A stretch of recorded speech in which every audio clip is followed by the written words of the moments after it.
pasamos es directamente a la charla. Creo que el objetivo que planteamos en esta charla estaba claro, es hablar de, como aquí dice, del futuro que esperan las pensiones y, por lo tanto, el futuro de los pensionistas. Porque, visto lo visto, tanto con las modificaciones que pretenden del Pacto de Toledo como de las que se saca de su mochila el ministro Escrivá, pues al final el tema viene crudo. Por eso hemos intentado de hacer una charla conjuntamente entre los pensionistas y los sindicatos y demás, junto con otros movimientos sociales y eso, para que al final es un problema de los futuros pensionistas fundamentalmente. Y luego también hacer ver de que no es un problema, no es que vengan a por los pensionistas, es que este sistema político y demás van a por todo aquello, a todos los derechos sociales y tal que puedan haber. A partir de ahí, compañero Álvaro, que además le queda mucho para ser pensionista y nos hablará desde ese punto de vista. Adelante, Álvaro. Siéntate, tienes que abrir tu micro. ¿Se me escucha ahora? Ahora sí, ahora sí. Ponlo a grabar. Sí, lo estamos grabando. Sí, gracias. Vale, era problema mío que tenía desconectado el audio. Buenas tardes a todos, compañeras y compañeros.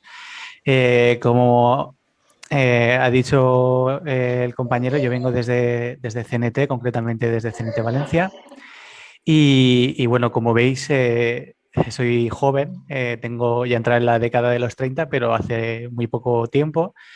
Y me gustaría dar una perspectiva desde los que vamos a estar muchos años en un mercado de trabajo precario y que nos va a costar mucho llegar a los años que se están proponiendo como cálculo para la pensión.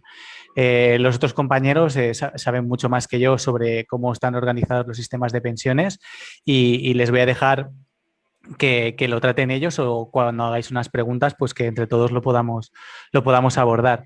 Yo os voy a contar 3 historias laborales que podemos encontrar hoy en día, no ya en las personas que tienen 50 años o 55 años o las que hayan podido tener las personas que ya están disfrutando o cobrando una pensión, porque como decía, son historias completamente distintas porque ha cambiado el mercado laboral, porque han venido las ideas neoliberales desde los años 80 y porque se han aplicado estas políticas, ¿de acuerdo? Imaginad una persona que tiene un contrato eventual, ¿de acuerdo? Si, para aquellos que no lo sepan, los eventuales, si son de la administración, están a disposición de la administración cuando sean contratados. Pero la administración no suele contratar los más de 6 meses porque si no caen en fraude de ley, en contrato de fraude de ley. Entonces aparece la figura de lo que se llama el contaminado.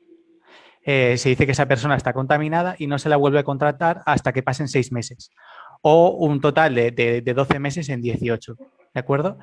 Y esto también pasa en la empresa privada. Por ejemplo, yo vengo de Valencia, que hay una gran empresa de producción de frutos secos que trabaja para Mercadona y hace exactamente lo mismo. Contrata a personas 6 meses y 6 meses a la calle.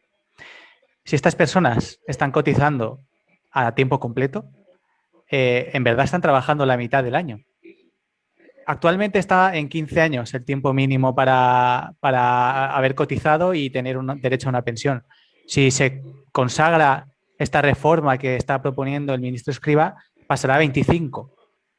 Esta persona nunca podrá tener derecho a una pensión si sigue trabajando como eventual.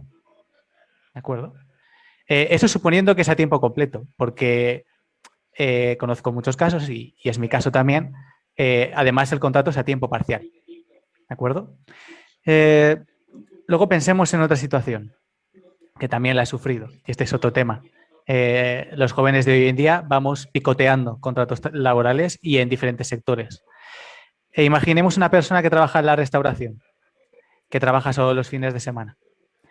Es muy habitual, o era muy habitual, al menos ahora ya en pandemia no sé cómo está el asunto porque las cosas están fastidiadas ahí también, pero antes era muy habitual trabajar fines de semana 20, 30 horas y cotizar solo 6. Las personas que trabajan durante años en esta situación, si se dedican a ello, y además cuanto más te especializas, menos te puedes cambiar de trabajo y tener un trabajo estable. Y en el sector de la restauración el trabajo en negro es histórico. Tengo familiares que hace 30 años ya sufrían esta situación. Pues bien, estas personas tampoco van a tener derecho a una jubilación, a una pensión. O tercer caso, trabajadoras del hogar. En España hay más de medio millón de personas que trabajan en el hogar. Aproximadamente la mitad de ellas están dadas de alta en la Seguridad Social, la otra mitad trabajan en negro. Y de esta mitad que está dada de alta en la Seguridad Social les pasa un poco lo que a los otros dos casos que he contado. Cotizan jornadas parciales y si se dedican a ello toda su vida no podrán acceder a una pensión. Esto lo que pasaba es que antes era un trabajo, digamos, para jóvenes entre 18, 25 años, como mucho a los 30. Pero llegado a una determinada edad, se solía estabilizar el trabajo y tenías jornada completa. Pero esto ya no pasa. El contrato laboral se ha extendido en el tiempo y ya tenemos a personas de 40 años que encadenan contratos laborales precarios y temporales y parciales. Entonces, la pregunta que yo lanzo es, claro, o sea, si cada vez tenemos una estructura de mercado laboral cada vez más temporal, si subimos la edad, el tiempo de cómputo para tener un derecho a una pensión, directamente estamos privando a las personas del derecho a pensión. Es una forma indirecta de hacerlo, pero no tan indirecta porque sabemos las consecuencias. Bien, este es un primer argumento que yo quería presentar para apoyar las propuestas que desde CNT y bueno, desde otros movimientos apoyamos. Mantener la edad de jubilación en 65 años y nosotros iríamos más allá, bajarla, porque este es otro tema, habrá que repartir el trabajo. Tenemos una estructura de mercado laboral precarizada y nos enfrentamos ante un futuro que seguramente será de transición energética, ya veremos si más o menos disponibilidad energética, etcétera, etcétera. Pero lo que parece probable es que tengamos que repartir el trabajo. Si lo que optamos es por alargar la edad de jubilación como pretende esta reforma y subir la edad de cómputo para tener derecho a la jubilación, indirectamente estamos condenando a muchas personas en el medio plazo a la pobreza. Es un hecho. Entonces, otros dos argumentos que quería presentar y yo no me voy a extender mucho en mi presentación, es decir, no voy a ir mucho más allá de este comentario. Y son dos cosas que personalmente y conozco mucha gente que nos hieren bastante. Por ejemplo, cuando se habla de la reforma de las pensiones, se suele argumentar en favor de extender esta edad en que cada vez vivimos más. La esperanza de vida aumenta. La gente que hace este tipo de argumentación es completamente falaz. La esperanza de vida media al nacer es una esperanza de vida media al nacer. Es decir, media, promedio, hay diferencias, y ahora voy a decir un breve comentario con respecto a esto, y al nacer. Es decir, a lo largo de la vida, tu esperanza de vida puede cambiar. Y lo hemos visto con la pandemia. En Francia, del 2019 al 2020, su esperanza de vida media al nacer ha bajado 6 meses debido a la pandemia. No porque ahora la gente que vaya a nacer vaya a vivir menos, ¿no? Es que es una cuestión estática, refleja un estado de la población. Entonces, si en el futuro recortamos salvajemente en sanidad, la esperanza de vida media va a bajar, la mía. Entonces, suponer que yo voy a vivir 80 años es una falacia. Que voy a vivir 85 es una falacia, no lo sabemos. Y de hecho hay estudios que se han publicado, por ejemplo, uno entre 2016 en la revista prestigiosa Nature, donde hablan que hemos llegado ya al límite de la esperanza de vida media al nacer, porque ya nos estamos enfrentando con asuntos medioambientales que nos quitan esperanza de vida media. Y luego me quiero centrar en lo de esperanza de vida media.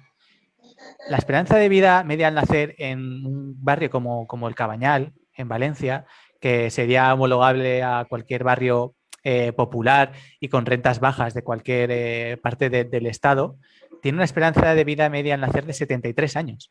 Si alargamos la edad de jubilación a los 67, La persona que viva en este barrio, ¿cuántos años va a disfrutar de su jubilación? Sin embargo, claro, para una persona que vive en el distrito 10 de aquí de Valencia, que sería pues el barrio de Salamanca de Madrid, para que todos nos entendamos, tiene una esperanza de vida media al nacer de 85 años. Claro, a ellos sí que les puede interesar. Además, sus tipos de trabajo no son manuales, son intelectuales muchas veces. Eso, por un lado. Y luego, por otro, ¿por qué el sistema de pensiones tiene que ser redistributivo?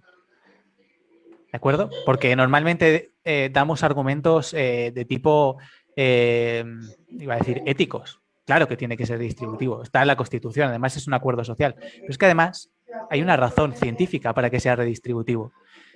Siento que vaya a ser analógico, pero lo voy a presentar en una libreta porque no he encontrado nada al respecto, ¿de acuerdo? Así rápido. Vale, esto es lo que se llama la curva de rendimientos decrecientes, ¿de acuerdo? En economía se usa muy a menudo. Pero también se usa en ecología, por ejemplo, para describir que pequeños incrementos en la comida que le da una madre o un padre a su cría, por ejemplo, una pareja de pajaritos, pequeños incrementos dan resultados muy buenos al principio, pero luego, aunque te sigas esforzando, ya no da tan buenos resultados. ¿Por qué tiene que ser redistributivo? Porque una persona que pasa de cobrar 500 euros al mes a 700 es una gran mejora en su calidad de vida. De 700 a 900 también. Pero una persona que pasa de cobrar 4.000 a 5.000 le da igual, ni se entera. Y ya no digo los que cobran más. Entonces, la curva de crecimientos decrecientes nos da una razón científica para que nuestro sistema de pensiones sea redistributivo. ¿Por qué? ¿Por qué la contribución a la seguridad social está limitada a 4.000 y poco euros? Porque, por ejemplo, Messi cotiza 4.000 y poco euros a la seguridad social, pese a que cobra varios millones de euros al año. No, tiene que ser redistributivo. A Messi le da igual que en impuestos pague 1 millón de euros. Va a seguir viviendo estupendamente. Y yo creo que lo voy a dejar aquí para que mis compañeros puedan seguir comentando. Estoy viendo, mira, está saliendo por todos los sitios. Espera, te voy a mandar una foto para que lo veas.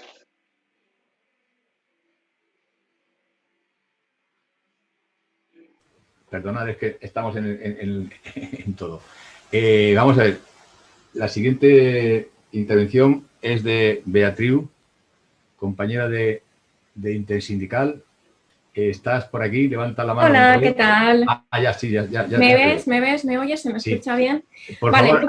voy a intentar proyectar un documento, si no os lo contaré, pero vaya, si lo podéis ver. Espérate que te doy a compartir. Bueno, dale tú a compartir pantalla. Sí.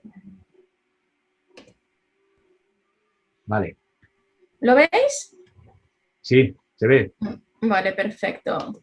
Voy a ver si le puedo dar para que lo veáis en presentación. Sí. Lo veis bien, ¿no? ¿Verdad? Se ve. Se ve bien, ¿de acuerdo? Pues vamos a ver. Me ha gustado mucho la intervención del compañero porque además algunas de las cosas que él comenta, pues voy a incidir un poco y además proporcionando algunos datos también que sustentan lo que él comenta. Mi función aquí en la charla de hoy era hablaros de las pensiones y las mujeres. El 52% de las personas pensionistas en el Estado español son mujeres, con lo cual tenemos que somos un poquito más de la mitad, ¿no? Y tanto las recomendaciones del Pacto de Toledo como el cálculo de las pensiones y el mundo laboral están hechos también de espaldas a nosotras. Vamos a intentar ver un poquito algunas cosas, intentaré no enrollarme demasiado para que después, si tenemos más preguntas, pues el diálogo siempre nos enriquece, ¿vale? Vamos allá. Las ideas principales de las que vamos a hablar es que las mujeres tenemos unas pensiones más bajas. Eso no haría falta tener que demostrarlo de ninguna manera, pero enseñaré algunos datos sobre eso. Las mujeres nos ocupamos de cuidar en nuestras familias y eso afecta muchísimo a nuestra vida profesional y en consecuencia a nuestra vida pensional, vamos a llamarlo así. La dictadura franquista fue profundamente machista y he puesto suma y sigue porque parece que la cosa no mejora demasiado. Y después que debemos implicar a las personas, ahí no está bien la letra, a personas jóvenes en todo esto. Vamos a ver la esperanza de vida. Como comentaba el compañero, la esperanza de vida siempre parte de que hayas nacido con salud, ¿vale? Y ahora mismo, de hecho, hay muchos, el Instituto Nacional de Estadística, sin ir más lejos, hace también esa diferencia, ¿no? ¿Cuál es tu esperanza de vida dependiendo de si has nacido con salud o no? Como ya ha reflexionado el compañero sobre eso, vamos a centrarnos un poco en cuál es la esperanza de vida ahora mismo en el Estado español. Que sepáis que el INE, el último dato que tiene publicado es del 2018, segregado por sexo. ¿De acuerdo? Que es lo que nos interesa también, ¿vale? Si vemos, he seleccionado el primer año para compararlo, que es el 1975, que es el año en que afortunadamente murió el dictador Franco. La pena fue que murió en la cama y que no murió en la cárcel, como el genocida y golpista que fue, pero bueno, nada, eso es lo que pasó. Y la esperanza de vida en el Estado español era de 73 años de la media, pero ya sabemos cómo es la media. En la media yo me como un pollo, Polos no se come ninguno y al final él y yo nos hemos comido medio, ¿no? Pues aquí, dentro de las desigualdades que sufrimos, la clase trabajadora en general y las mujeres también en particular, pues las estadísticas también hay veces que tenemos que disgregarlas. La esperanza de vida de los hombres es más baja que la de las mujeres, pero afortunadamente ha ido subiendo y lo que comentaba el compañero, con la pandemia habrá bajado la esperanza de vida tanto de hombres como de mujeres, sin duda, y yo creo que por eso hay países que todavía no se atreven a publicar los datos actualizados. Pero aquí donde quiero llegar es que la esperanza de vida media de las mujeres en el Estado español es de 85 años, que son casi 5 años más, un poquito más de 5 años más que la esperanza de los hombres. Eso significa que las mujeres vamos a necesitar como mínimo 5 años más de pensiones, porque vamos a vivir más. Y eso pues debe afectar, o no lo tenemos que perder de vista en el conjunto. Vamos allá. ¿Cuál es la población por edad? Que este dato también lo considero relevante porque aquí hay mucha gente que no somos pensionistas, pero que aspiramos a ser pensionistas en un futuro, ¿de acuerdo?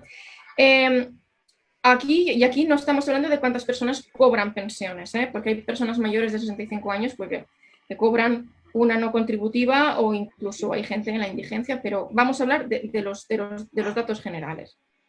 Entre 20 y 26 años, o sea, en edad de trabajar plena, en el Estado español hay casi 30 millones de personas, 29 millones.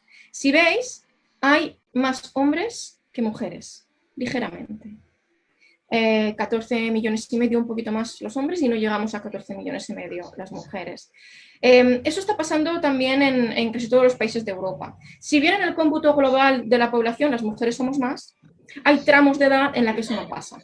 Nacen más niños, por ejemplo, pero cuando llegamos a 65 años o más, ya las mujeres sí que aumentamos con respecto a los hombres. Si vemos de 65 a 79 años, he marcado 79 en ese tramo de edad porque es la edad media de la esperanza de vida de los hombres, pues tenemos que hombres hay casi 3 millones y las mujeres superamos los 3 millones.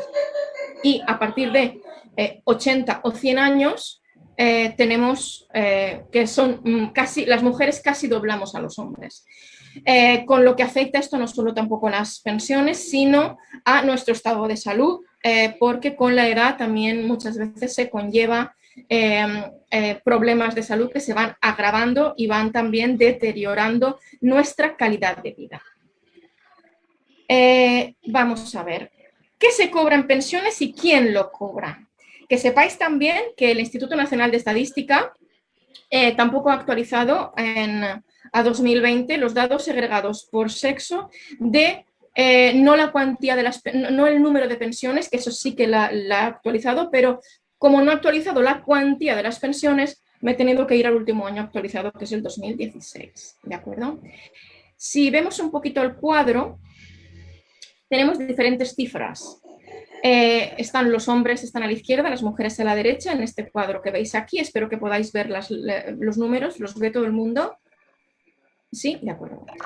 Vale, si lo vemos, las mujeres cobran un número de pensiones más alto. O sea, hay más mujeres que cobran una pensión o más pensiones cobradas por mujeres que pensiones cobradas por hombres. ¿Vale? Esto se debe en parte también a lo que acabamos de ver. Las mujeres, como tenemos una esperanza de vida más grande, pues estamos cobrando una pensión durante más tiempo. ¿De acuerdo? Y el salto fundamental de número, el cambio más grande, desde mi punto de vista, son las pensiones de viudedad. Si veis también en una de las filas están las pensiones de viudedad. Hay hombres que cobran pensiones de viudedad, son 18.000, y en cambio pensiones de viudedad son 222.266 mujeres las que lo cobran. Estas cifras, que sepáis que son de la Comunidad Valenciana, bueno, del País Valencià, pero somos el 10% de todo, con lo cual en el Estado español os podéis hacer también esa idea, que somos, pues eso, hay 180.000 hombres y de mujeres que cobran una pensión de viudedad son 2.200.000, ¿de acuerdo? Porque el INE, como os he dicho, no ha hecho tampoco datos por todo el Estado español y me he tenido que ir a buscar los datos del País Valencià. Pero para que tengáis un poco que somos el 10%, pues multiplicarlo todo por 10. En cambio, fijaos, hay un aspecto que preocupa muchísimo. Las pensiones de viudedad son casi todas cobradas por mujeres y eso después veremos un poquito por qué. Aparte de que duramos más, digamos así, también hay un bagaje histórico importante que veremos. Pero a mí lo que me preocupa mucho es la pensión de jubilación, que cuando aquí pongo jubilación nos referimos a las pensiones cobradas después de haber trabajado, o sea, fruto de tu trabajo y de tus cotizaciones. Pues la pensión de jubilación, vamos a ver los importes que cobran, tanto los hombres valencianos como las mujeres valencianas, pero insisto, las cifras de las pensiones se pueden extrapolar perfectamente al resto del Estado, como mínimo la diferencia entre ellas. El importe medio, o sea, sumamos todas las pensiones por jubilación después del trabajo que cobran los hombres y las dividimos entre todos los hombres y nos sale una pensión de 1.128 euros de media. Ojo, hay hombres que cobran menos, por supuesto, y otros que cobran más, ¿de acuerdo? En cambio, si nos vamos al mismo tipo de jubilaciones, pero de mujeres, estamos hablando de 701 euros. O sea, estamos hablando de 400 euros de diferencia al mes entre lo que cobra un jubilado y lo que cobra una jubilada. O sea, la diferencia es abismal, es mucho más grande que la brecha salarial, ¿de acuerdo? Que esto lo veremos también. Y después hay una cifra que es muy preocupante también, que se llama la mediana. La mediana es, de todas las pensiones que se cobran, ¿cuál es normalmente el número que más se repite? O sea, ¿cuál es la pensión más normal que se cobra? Que no es la media, que es la suma de todo, sino que es cuál es aquella pensión, cuáles son aquellos euros que más se repiten. En hombres son 930 euros y en mujeres son 604. O sea que aunque la media sea de los hombres 1.128 euros y de las mujeres 701, la mediana, o sea, lo que más se suele cobrar son 930 por hombres y 604 por mujeres. O sea, en ninguno de los dos casos se llega al salario mínimo interprofesional. Vamos a continuar un poco más adelante. Después, las mujeres tenemos peores trabajos y eso hace que tengamos una brecha salarial que en el Estado español ronda el 22%. Aquí hay siempre mucha guerra de cifras, porque yo he visto estudios que marcan que en el Estado español se cobra la brecha salarial es del 15%. Claro, estaríamos equiparándonos a Islandia. Entonces, todo el mundo entenderá que eso es una utopía, que eso es totalmente falso. Pero sí que hay otros estudios, algunos también que están bajo el amparo del Ministerio de Igualdad, que lo marcan en 22. Eso implica que las mujeres en el Estado español estamos aproximadamente unos 80-83 días al año sin cobrar. O sea, trabajamos gratis. Eso pasa por muchas cosas. Fundamentalmente porque trabajamos en sectores que tienen peores convenios laborales. Normalmente suelen ser sectores que están relacionados con los cuidados Y además, esos son los cuidados fuera de casa, y después dentro de casa, como también los cuidados suelen caer sobre nuestras espaldas, pues eso implica que cuando toque cogerse una reducción de jornada, para compaginar o conciliar la vida familiar, pues sean las mujeres las que lo hagan en mayor medida que los hombres, hasta el punto que en el Estado español las mujeres tienen, el 30% de mujeres tienen un trabajo a tiempo parcial, mientras que los hombres no llegan al 10% del trabajo que tienen a tiempo parcial. Si nos vamos a las excedencias, también sabéis que es una manera de conciliar, o cuando por ejemplo, tenemos criaturas de cortísima edad, de meses, o cuando nuestro hijo o hija tiene alguna enfermedad que requiere de nuestra atención, pues a no ser que sea una enfermedad muy grave, no se te remunera, con lo cual las personas que se cogen esas excedencias, que son mayoritariamente las mujeres, en más de un 97%, pues va y resulta que no cobran, y al no cobrar, pues también vemos esa diferencia grandísima. Pero es que lo fuerte no viene solo aquí, desde mi punto de vista, que es debido al cálculo que tenemos de las pensiones, que ya el Tribunal de Justicia de la Unión Europea ha dicho que es discriminatorio contra la mujer, en tanto que penaliza la parcialidad sobremanera, pues resulta que nuestras pensiones son peores. Casi el 40% hay de diferencia, como hemos visto antes, entre las pensiones cobradas por hombres y las pensiones cobradas por mujeres. Esto yo lo llamo la brecha pensional, porque hablamos mucho de la brecha salarial, pero no hablamos de la precariedad que sufren las mujeres pensionistas. Esto significa que hay casi 140 días al año se pasa una pensionista sin cobrar. Insisto que estos son cifras siempre habrá mujeres que cobrarán mejores pensiones, pero es que en este caso el tema es todavía más grave. En la función pública, por ejemplo, donde los derechos laborales están, digamos, más garantizados que en la empresa privada, pues las pensiones suelen ser más elevadas o como mínimo más parecidas entre hombres y mujeres. Y somos en la función pública mayoritariamente mujeres las que estamos trabajando. Pues ni tan solo las mujeres que son pensionistas, que vienen del sector público y que tienen pensiones mucho más altas, pueden compensar las pensiones de miseria que cobran nuestras pensionistas que provienen del sector privado. Y claro, el franquismo para las mujeres fue muy negativo. Muy negativo porque hacía falta permiso marital para poder trabajar. De hecho, había empresas en las cuales te invitaban amablemente a abandonar tu trabajo si te casabas. De hecho, había como una paga que se llamaba la dote, en la que se fomentaba que la mujer pues dejara su trabajo.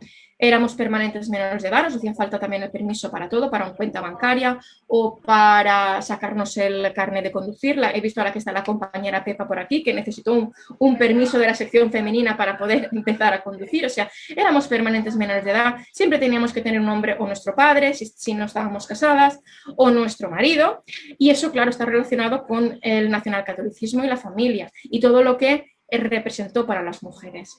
Y en este aspecto, desde mi punto de vista, las pensiones de viudedad son un intento de compensar esa injusticia que sufrieron las mujeres durante el franquismo y que no pudieron trabajar fuera de casa, porque dentro de casa sí que trabajaron cuidando a sus familias y sacando a sus familias adelante, muchas veces trabajando en negro, que eso tampoco aparece, que también lo ha comentado el compañero. Pues eso pasaba especialmente entre las mujeres, ya que si te ponías a trabajar con contrato, pues igual ya no te merecías esa paga que te dieron amablemente en tu empresa para que te marcharas a cuidar de tu familia, que era lo que te tocaba, a quedarte dentro de tu casa.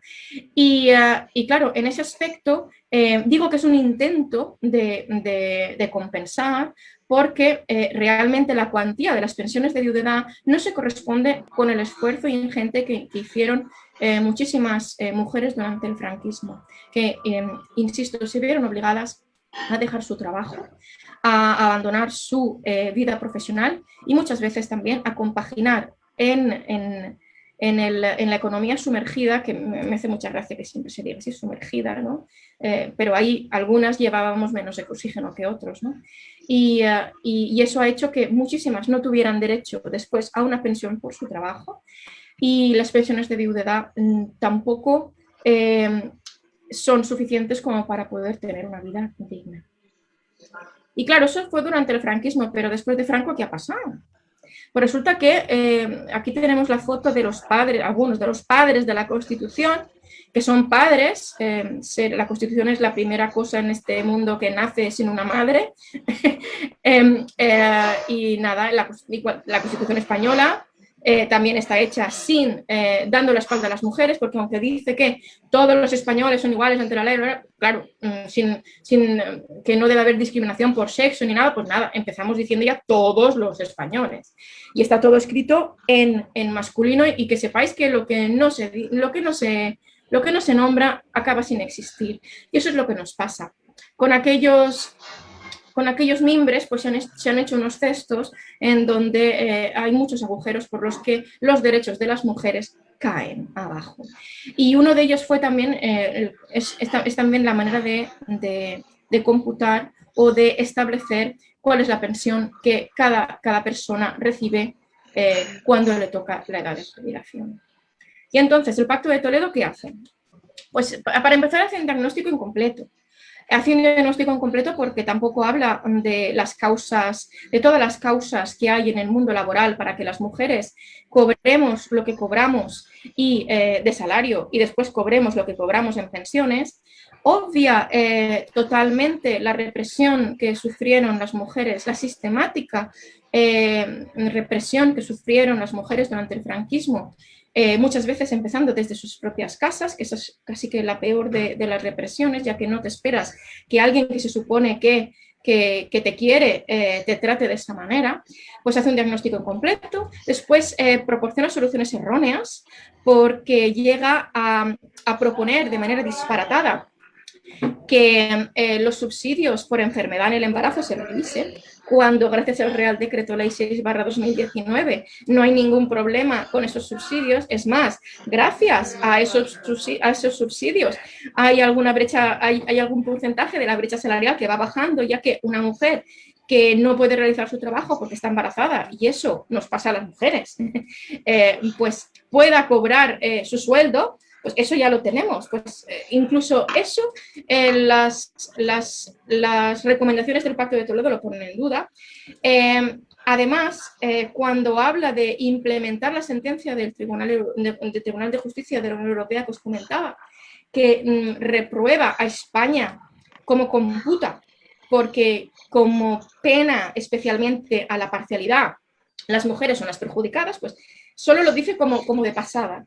Hay otras cosas en las que exige cambios, y ahí dice que se propone que se estudie. Ya está tardando el Estado español en hacer una reforma profunda para que las mujeres no sean las peor perjudicadas.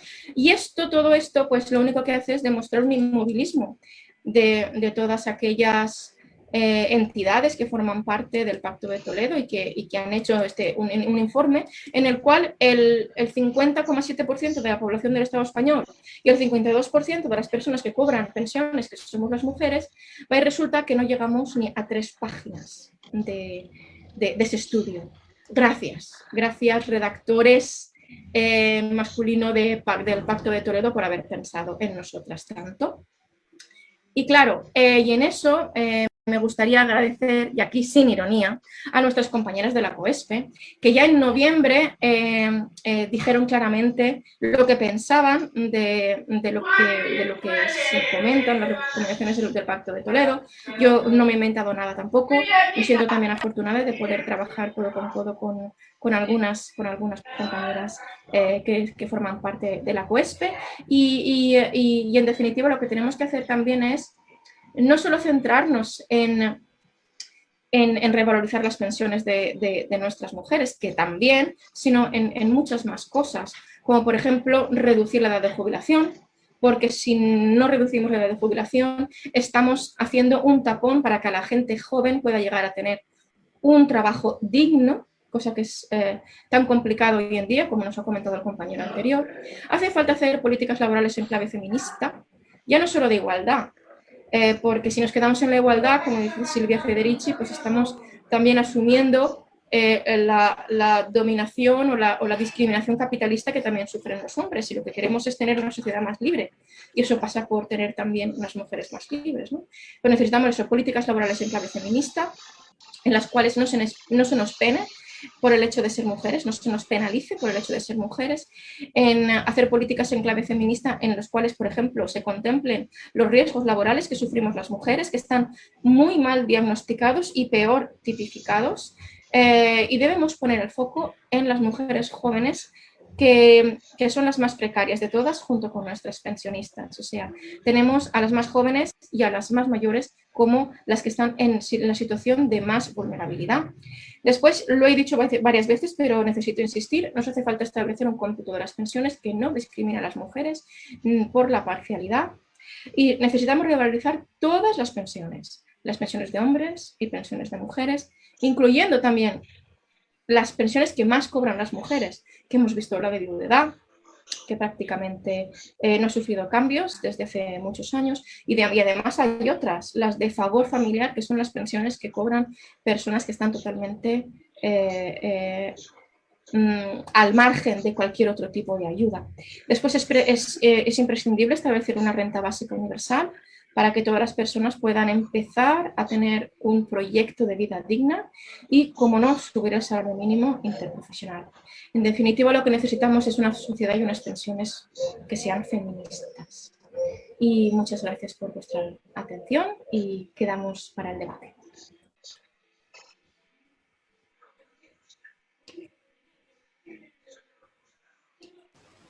Muchas gracias, Beatriz. ¿Puedes quitar ya lo de...? Enseguida. Ahora cuando pueda, lo cierro. ¿Vale? Muy bien. Muchas gracias, De nada. por tu intervención. Nos ha quedado claro. Tenemos la siguiente intervención, es de Desiderio Martín Corral.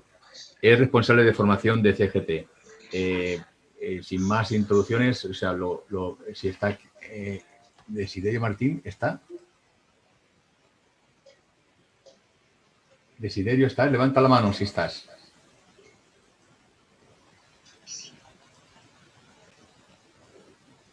Bueno, pues sí. Si no es posible... Polo, que sí que está. Polo, sí que está. ¿Dónde está? Que no lo veo. Sí, está moviendo la mano, está debajo de Arturo. Bueno, es que cada uno lo tendremos en un... Vale, sí que está. Vale, pues... si lo ves tú, ponlo de coanfitrión. Voy, espérate que ahora tengo. Es que hoy nos pasa de todo. Gente que no podía enlazar, que se quejaban de que no lo veían en Facebook. Ha sido un poco ha quitado el empiece, pero al final lo conseguiremos.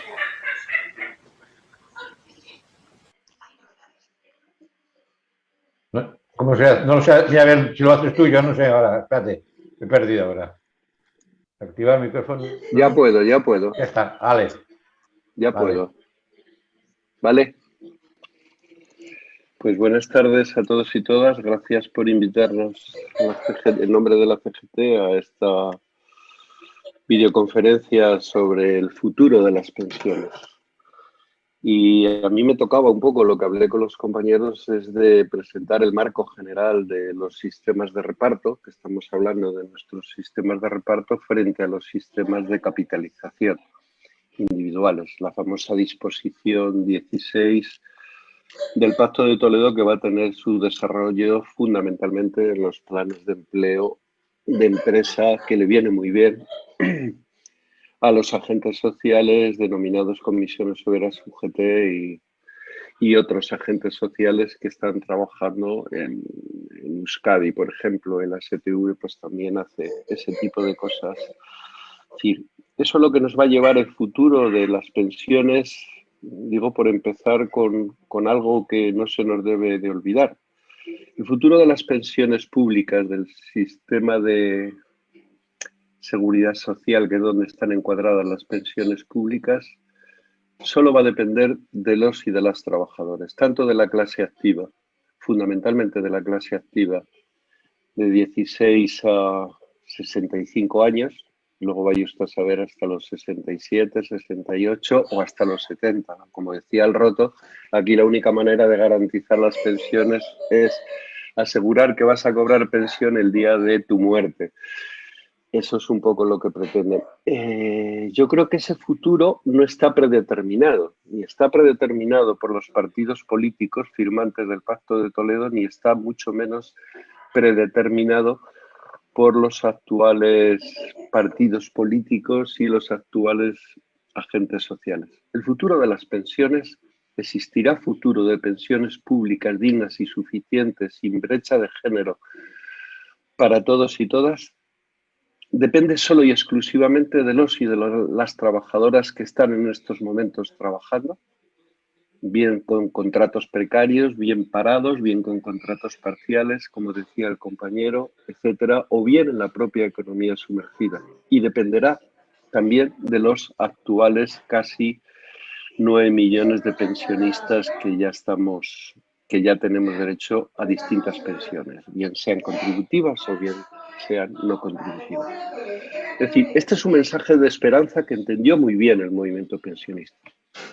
Entendió muy bien el movimiento pensionista, las dos COESPES, llamarlo como queráis, pero el movimiento pensionista se echa a las calles no para garantizar unas pensiones dignas de 1.084 euros, que es lo que se está planteando para todos y todas, incluidas las pensiones de viudedad, sino fundamentalmente para garantizar que los y las trabajadoras jóvenes, como decía Álvaro, que tienen una vida activa por delante, hombres y mujeres tengan derecho a una pensión digna.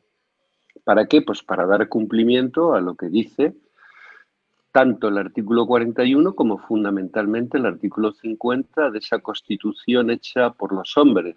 Estoy completamente de acuerdo en lo que decía la compañera, en los cuales dice que el Estado siempre tendrá recursos suficientes para garantizar pensiones suficientes y adecuadas y además actualizadas.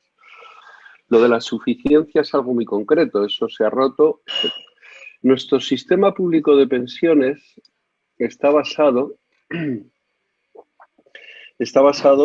o está enmarcado dentro de lo que se llaman los sistemas de seguridad social. Y nuestros sistemas de seguridad social se basan en 4 principios, alguno más, pero 4 principios fundamentales. El primero, la universalidad, que es subjetiva, todos y todas estamos cubiertos y tenemos derecho a la asistencia sanitaria, lo mismo que tenemos derecho a ciertas pensiones en concreto de muchos tipos. Luego veremos en concreto qué tipo de pensiones existen.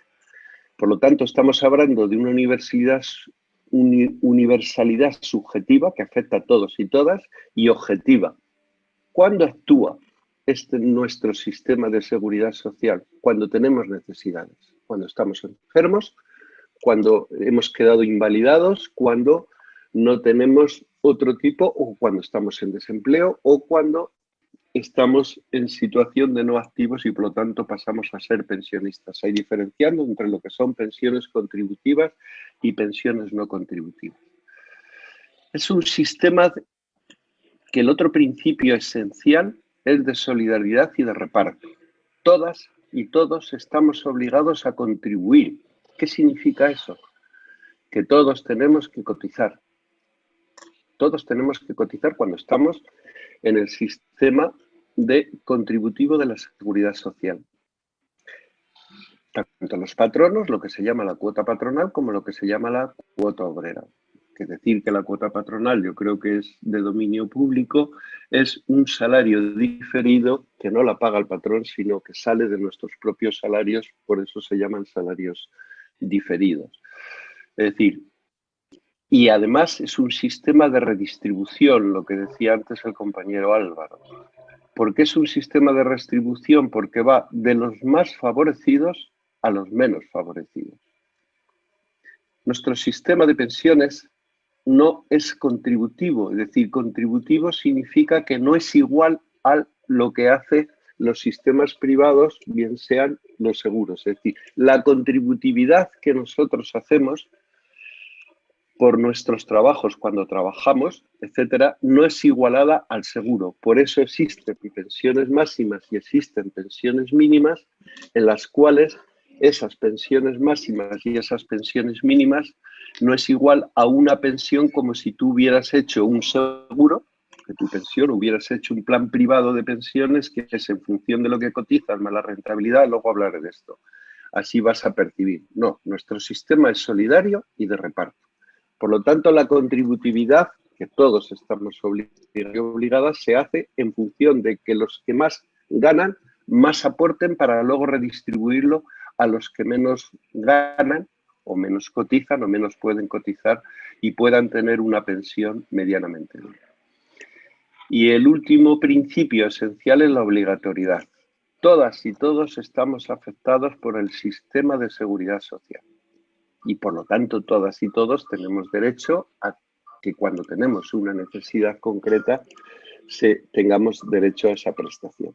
Por lo tanto, la voluntariedad, que serían los seguros privados o los planes privados en todas sus modalidades, bien de empleo, bien individuales o bien de asociados, lo que pueden hacer los sindicatos o las asociaciones, es absolutamente libre y voluntario. Y así lo dice el artículo 41, es decir, que no existe esa obligatoriedad. Ahora le quieren dar la vuelta. Por lo tanto, estamos hablando de sistemas de reparto frente a sistemas de capitalización. Deciros que históricamente nuestro sistema, como decía antes, se define como no lucrativo, es decir, de reparto. Textualmente la ley dice lo siguiente: prohibición terminante de actuar en el terreno de la seguridad social obteniendo o buscando un lucro mercantil. Esto es muy importante. Es decir, no podemos aceptar el hecho concreto de que ahora, para cubrir un derecho, que sería el derecho a una pensión digna garantizado por el artículo 50, insisto, y el artículo 41 de la Constitución española, no podemos creernos el mensaje que nos están dando que únicamente vamos a tener acceso a una pensión básica, lo que en el franquismo, que como decía la compañera, se llamaban pensiones de beneficencia y ahora se llaman pensiones asistenciales o no contributivas, que eso no da para una vida digna y mucho menos para hacer frente a todas las vicisitudes en las cuales se encuentra la gente cuando ha perdido el trabajo o cuando tiene más o cuando está en una situación de dependencia. Necesitamos cuidados. Es decir, prohibición terminante de actuar en el terreno de la seguridad social obteniendo o buscando un lucro mercantil. Esto es muy importante.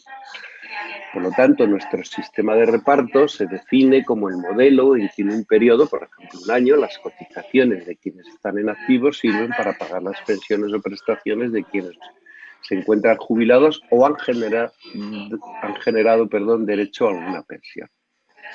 Por el contrario, los sistemas de capitalización son aquellos en que las pensiones de las personas no activas se financian mediante el capital acumulado de sus propias aportaciones a lo largo de toda la vida activa. Es decir, es esa capacidad de generar ahorro privado. Os sonará eso de que, no sé qué político lo dijo, o que criminal, porque no puede tener otro término, que dijo que si ahorráramos €1 todos los días, pues luego nos encontraríamos en un sistema privado de pensiones, nos encontraríamos con una compensación para complementar nuestra pensión. Es decir, aquí lo único que se busca es un rendimiento individual y no solidario de dicho capital. El actual sistema privado de pensiones del caso español, como os decía, viene en el artículo 41. Lo que dice es: los poderes públicos mantendrán un régimen público de seguridad social para todos los ciudadanos. Lo siento, no habla con un lenguaje inclusivo ni de género, solamente la Constitución fue hecha por hombres y por lo tanto tiene un lenguaje absolutamente sexista y machista y, por supuesto, patriarcal. Es decir, es para todos los ciudadanos y ciudadanas, es decir, universal, lo que os decía antes, la universalidad, que garantice la asistencia y prestaciones sociales suficientes ante situaciones de necesidad, especialmente en caso de desempleo. Y luego el punto y aparte, donde viene y se sustentan los sistemas privados de pensiones, dice: la asistencia y prestaciones complementarias serán libres. Bueno, eso le ha sobrado y le sobraría, porque cualquiera que tenga capacidad de ahorro o si no se lo o si se lo quita de su comida o se lo quita del pago de otro tipo de necesidades que tiene que cubrir, como es la casa, etcétera, pues puede hacerlo porque estamos en una economía de mercado libre, pudiera haber hecho cualquier tipo de seguro, cualquier tipo de plan de pensiones. Pero bueno, esto es en lo que se basan es ahora, con el Pacto de Toledo, no ahora, sino ya cuando hicieron en el 95 el Pacto de Toledo y luego lo llevaron a la Ley 27 de 1997, pues lo que hablan es de eso, es decir, que los sistemas privados de pensiones o sistemas de capitalización, que es como se les conoce, debieran fomentarse y luego veremos el por qué debieran fomentarse. El sistema público de reparto lo que genera es una capacidad, como decía, de redistribución de renta entre las generaciones. No es otra cosa. Y además genera mecanismos de solidaridad en cuanto tanto se establecen pensiones mínimas y prestaciones no contributivas. Es decir, todo el mundo tiene derecho a una pensión, bien sea la mínima o bien sea prestaciones no contributivas. Hacer un apartado con lo que significa pensión mínima. Pensión mínima no dice la ley, ni de la propia Seguridad Social, mucho menos lo dice la Constitución, cuando en el artículo 50 lo que está diciendo es pensiones suficientes y adecuadas, eso significa pensiones dignas. Cuando la ley establece de tener derecho a pensión mínima y prestaciones no contributivas, no quiere decir que sea lo mínimo, mínimo, mínimo, sino que sea el mínimo concreto que dé derecho para que esa persona pensionista pueda tener una vida digna. Además, nuestro sistema público de reparto funciona como una caja única y, por lo tanto, introduce un factor esencial de redistribución de renta en el ámbito territorial. Y al ser un sistema contributivo de imputación directa, es decir, se cotiza directamente sobre la renta que se genera, eso supone que es un factor progresivo que distribuye la riqueza que socialmente se produce. Claro, aquí nos encontramos con el problema que antes señalaba Álvaro, de lo que son las cotizaciones máximas y las pensiones máximas. ¿Por qué se estableció una cotización máxima? Pues yo creo que se establece en un principio de la Seguridad Social, ya se tenía que haber destopado eso hace muchísimos años, pero se establece esa cotización máxima porque también la pensión máxima está topada, es decir, aunque ahora actualmente en el 2021 tenemos una cotización máxima de 4.070 euros al mes, en concreto, tú no puedes percibir una pensión mayor de 3.700 y pico, me parece que son 3.750 lo que está establecido para el 2021. La diferencia es que ese dinero que se cotiza además con respecto a la que tú percibes, eso es lo que explicaba yo antes, que la seguridad social no es un sistema de lucro y por lo tanto el sistema contributivo nuestro no es igual a la pensión como si fuera de un seguro, sino que es un sistema de redistribución. El problema que nos encontramos al no destopar no solamente son los sueldos de Messi, sino que, por poneros un ejemplo muy concreto que vemos en las empresas todos los días, existe la friolera de unos 1.000 personas de lo que son accionistas o de lo que son ejecutivos o lo que son consejeros delegados. Esas 1.000 personas, digo solo de las empresas del IBEX 35, que son las grandes empresas, esas 1.000 personas tienen unos salarios medios, salarios o rentas, que en este caso son salarios, de 550.000 euros. Bueno, pues todo lo que sobrepasa perdón, los 48.000 y pico euros por los cuales cotizan, eso no entra a la caja de la Seguridad Social, sino que se va directamente a sus sistemas privados de pensiones o bien al consumo y al lucro que quieran darlo. Ese es el grave problema. Por decirlos, ¿por qué se ha descapitalizado, se ha vaciado la caja de la Seguridad Social? Pues entre otros factores por mantener sistemas topados, es decir, los sistemas de cotización con las bases máximas y no que cada uno cotice en función de todo lo que gana, pues eso supone que anualmente la Seguridad Social deja entrar en la caja común de la Seguridad Social unos 7.000 millones de euros. Esos son muchos dineros, insisto. Más luego habría que sumar todas las desgravaciones fiscales que tienen por el hecho de tener planes de pensiones privadas. Bueno, no puedo pasar el esquema, pero es un esquema gráfico. La dicotomía o la diferencia que hay entre los sistemas públicos de reparto y los sistemas privados de capitalización. Los sistemas públicos de reparto, la pensión es producto de contratos de trabajo. Depende de los tipos de contratos de trabajo que tengamos, depende de los salarios, como para que haya más o menos ingresos a la caja común de la seguridad social. Por lo tanto, depende de los salarios y de las cotizaciones. En cambio, en los sistemas privados de cotización, la pensión es producto de un ahorro individual y más las rentabilidades que dependen de elementos externos a la persona y al individuo. Son gestionadas, luego lo veremos, por entidades financieras o seguros o etc. Los elementos que aparecen en los sistemas públicos de reparto son absolutamente sociales y políticos. Es decir, estamos hablando de relaciones laborales. Depende de los convenios que se hagan, así tendremos más o menos parte de la tarta de las rentas salariales. Dependen de las políticas salariales, que no nos hagan devaluaciones salariales o reformas laborales tan tremendas como la del 2010 y 2012, que empobreció a toda la clase obrera, pero todos esos cientos de miles de millones o miles de millones, perdón, la Agencia Estatal de Empleo, la Agencia Estatal Tributaria considera que ha habido una transferencia de rentas salariales con la devaluación masiva que hubo de los salarios a partir de la reforma del 2012 de cerca de 45.000 millones, que no se han perdido en el limbo, sino que han ido directamente a la cuenta del beneficio bruto de explotación de los empresarios. Bueno, pues las políticas salariales son muy importantes en los sistemas públicos de reparto, más las políticas de redistribución de rentas, que ya lo he explicado, más los valores de solidaridad. Y además existe participación y lucha social o sindical o lucha política, que le denominan otros.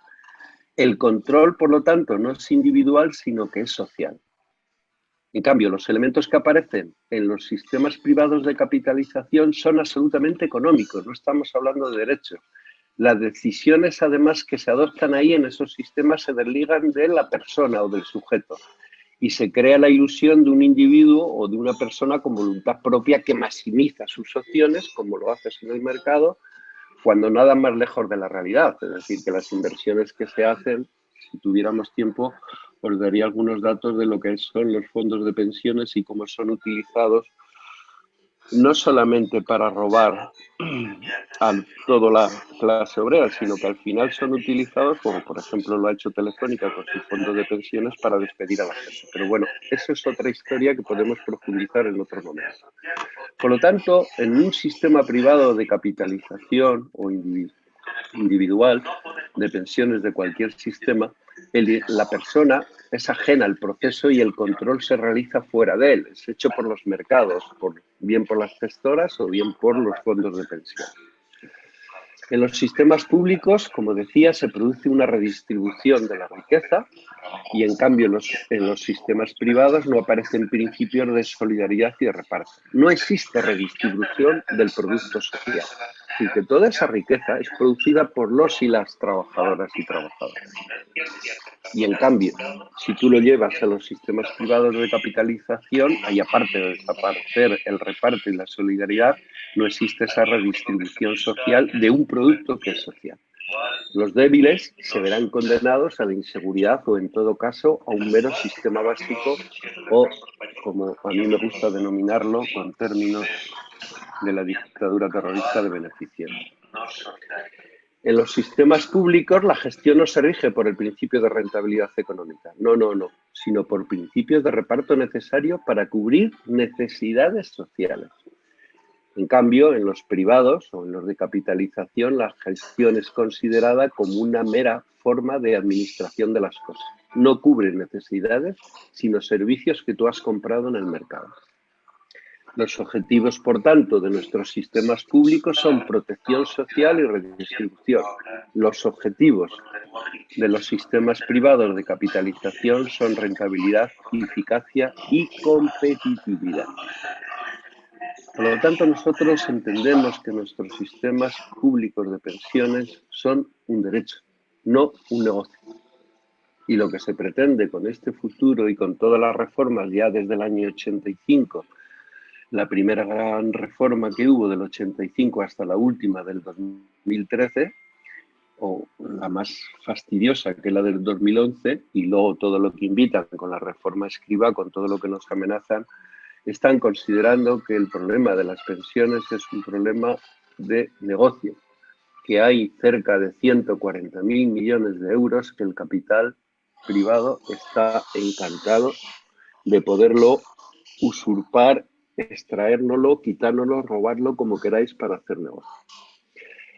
El poder y la gente poderosa, como sabéis, los empresarios, las oligarquías industriales, financieras, las aseguradoras, el personal de alta dirección, el Fondo Monetario Internacional, el Banco Mundial, la OCDE, la Comisión Europea, toda esta gente, los expertos que han metido en esto, los expertos y las expertas que están ligados a empresas de consultoría, que son las que han hecho los estudios esos actuariales donde dice que nuestro sistema privado, llevan dando la batalla con este tema desde los años 90. Desde los años 90 diciendo que los sistemas de pensiones públicos de reparto y solidarios no son sostenibles. Y claro, están hablando con un lenguaje, utilizan palabras o conceptos de quien domina, es poderoso, es un lenguaje económico-político.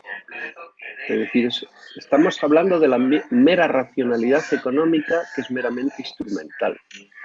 Yo como individuo busco los mejores intereses y supuestamente actúo en un mercado libre en el cual parece que todo el mundo tuviera las mismas oportunidades, es decir, las mismas oportunidades que la señora Botín, que tiene un fondo de pensiones individual en concreto, porque se lo ha ganado con su trabajo y con su esfuerzo, de 56 millones de euros, creo. Y tiene, pues, me parece que no llega a los 58 años, los 60, no creo que es joven. Entonces, claro, si tú eres, digo por dirigirme al compañero joven del CNT, Álvaro, me parece que te llamas, pues eres un trabajador que tiene una determinada edad y que has tenido, pues es que no has optado, no has hecho bien, no has actuado bien, ni has optado con una racionalidad económica donde tú no has sido no has sido muy listo, por decirlo así, entre comillas, en concreto, que no has optimizado bien tus posibilidades. O sea, este lenguaje, como veréis, no tiene nada de conceptos de vida, que es lo que tienen nuestros sistemas públicos de pensiones, como es la suficiencia, la universalidad, las necesidades sociales, la equidad y la justicia social. Es decir, este cuento que nos cuentan sobre las pensiones, por ir resumiendo y terminando, prima un lenguaje economicista y carece del lenguaje de los derechos. Claro, abordar el tema de las pensiones y del futuro de las pensiones sin decir que es un derecho inalienable y subjetivo para todos y todas, cuando tenemos unas necesidades sociales concretas, en este caso pues es derecho a una pensión, estamos con un auténtico problema. Es decir, no podemos admitir este cuento que nos cuentan y no podemos que se utilice la lógica mercantil y la racionalidad económica en asuntos que pertenecen a los derechos para cubrir necesidades que tenemos las personas en ciertos momentos de la vida.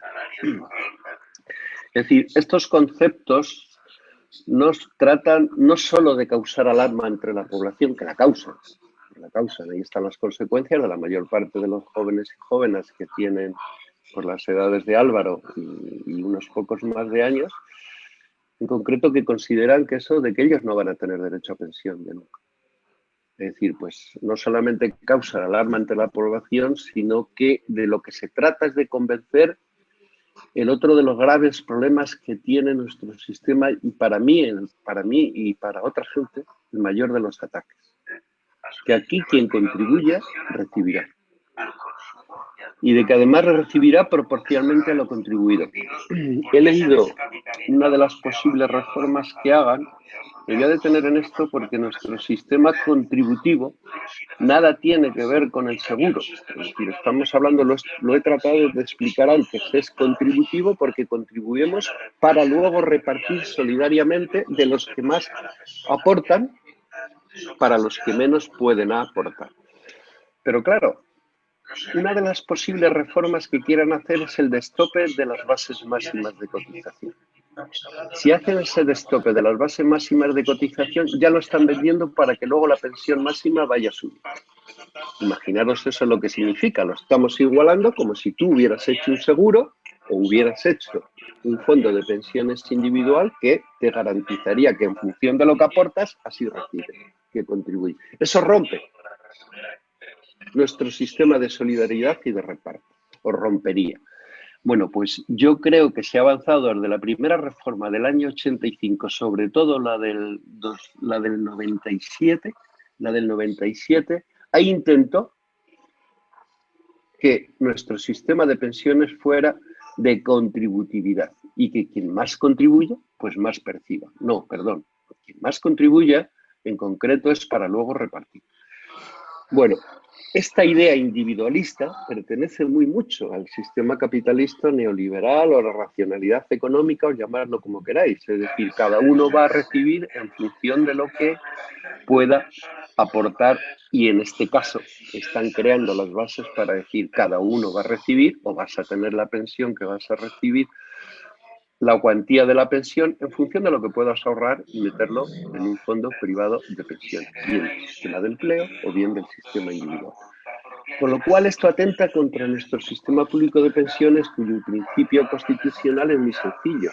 Es muy sencillo, insisto, a pesar de que el artículo 50 no sea un artículo ejecutivo, porque no está en el título correspondiente de lo que son derechos ejecutivos que tú pudieras reclamar, sí que es un derecho que yo creo que queda absolutamente claro. Es decir, siempre tiene que haber recursos, dineros, para que las personas de la tercera edad tengan pensiones suficientes y adecuadas.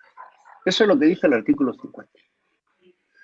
Claro, si no tenemos suficiente con las cotizaciones, pues es muy fácil. Históricamente, la seguridad social no se ha regido solo por aportaciones no es contributivo, como decía, sino que el Estado metía todos los dineros que eso. La seguridad social no ha tenido déficit hasta que estos inventaron el déficit contable en el 2011, con la reforma que hicieron del artículo 135, y nos dijeron que el propio sistema de seguridad social no tenía que tener déficit, por lo tanto nos metieron lo del 0,25, todas esas cosas que os suenan. No, la seguridad social nunca ha tenido déficit y nunca tendría que tenerlo. El problema es quién ha sido capaz de hacer ese déficit contable. Y es más, según el artículo 50, tiene que haber recursos. Lo que ahora llaman créditos, que nos da créditos el Estado para luego pagar las pensiones, eso es una falsedad. La seguridad social no tiene que dar créditos. Sale del Producto Interior Bruto, que va a los presupuestos generales del Estado, y según el artículo 50 siempre tiene que haber recursos para tener pensiones suficientes adecuadas.